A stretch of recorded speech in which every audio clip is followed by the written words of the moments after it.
தற்போது தமிழக மக்கள் மத்தியில் பிரபலமாகி வரும் ஒரு நடிகையாக ரேவதி சர்மா இருந்து வருகிறார்.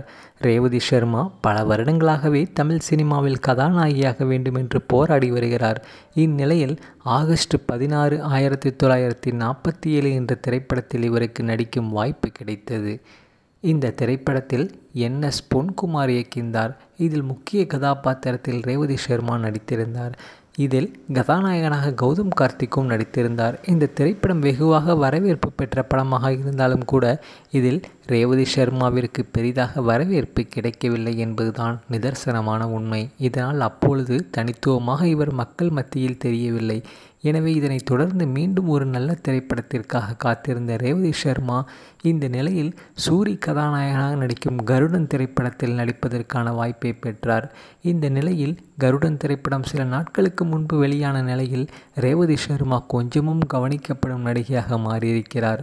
மேலும் இந்த ஒரு திரைப்படம் மூலமே இவருக்கு நிறைய திரைப்படத்திற்கான வாய்ப்புகள் கிடைக்கும் என்று கூறப்படுகிறது. தற்சமயம் ட்ரெண்டிங்கில் இருக்கும் நடிகையாக இவர் இருந்து வருவதால் இதனைத் தொடர்ந்து தன்னுடைய இன்ஸ்டா பக்கத்தில் ரசிகர்களை கவரும் வகையில் புகைப்படங்களையும் வெளியிட்டு வருகிறார் ரேவதி சர்மா.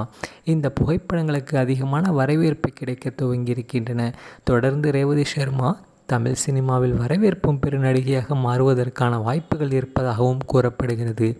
நீங்கள் கருடன் படத்தை பார்த்துருந்தீங்கன்னா ரேவதி சர்மாவோட நடிப்பு உங்களுக்கு பிடிச்சிருக்கா என்கிறத மறக்காமல் கமெண்ட் செக்ஷனில் பதிவு பண்ணிவிட்டு இந்த வீடியோவுக்கு ஒரு லைக் பட்டனை தட்டிட்டு போங்க.